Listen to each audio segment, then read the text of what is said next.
దైవవాక్యాన్ని ధ్యానించాలి.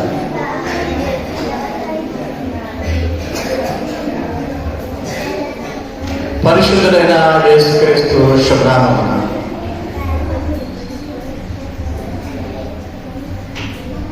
ప్రజలందరికీ కలుగు సంతోషకరమైన శుభవర్తమానం. యేసుక్రీస్తు జన్మ దినోత్సవపు వేడుకకు వచ్చిన ప్రతి ఒక్కరికి కూడా ధన్యవాదాలు, శుభములు తెలియజేస్తున్నాను. ఈరోజు ముఖ్యంగా యేసు ప్రభు యొక్క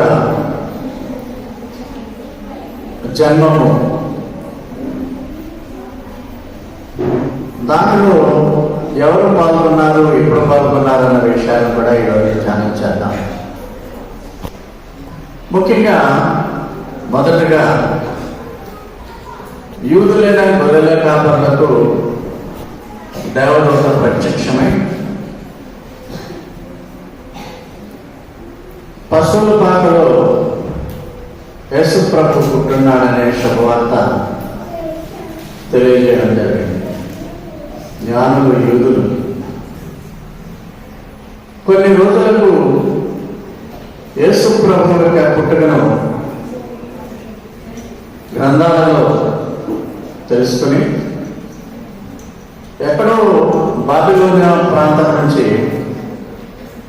జ్ఞానులు బయలుదేరి వచ్చారు. జ్ఞానులు వారు అన్యులు. జ్ఞానులు యేసు ప్రభు పుట్టిన తర్వాత ఆయన ఒకవేళ 25న పుట్టాడు అనుకుంటే డిసెంబర్ 12 రోజులు ప్రయాణం చేసి వారు నక్షత్రం చేత రహదారిని వెంబడించి యేసు ప్రభువు జన్మించినటువంటి బెత్లెహేంకి వచ్చారు.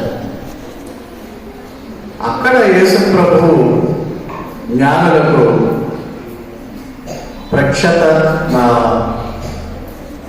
ప్రత్యక్షతను ఇచ్చారు. జ్ఞానులు యేసు ప్రభువుని తెలుసుకోవడం అంటే అన్యులకు యేసు ప్రభు వెల్లడి చేయబడ్డారు. గొర్రెల కాపరులకు ఆ సమయానికి వేరే సమయంలో జ్ఞానం వచ్చారు. పశువుల పాకలో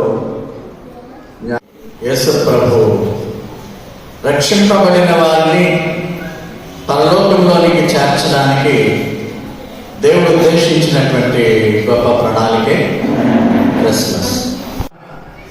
క్రైస్తవులంతా ఉండాలి, నీతి న్యాయములు కలిగి అన్యాయస్తులుగా కాకుండా పాపభీతితో ప్రభు తిరిగి వస్తాడనేటువంటి నిరీక్షణతో క్రైస్తవులంతా కూడా ఉండాలి. మీకు క్రిస్మస్ శుభములు కలుగును.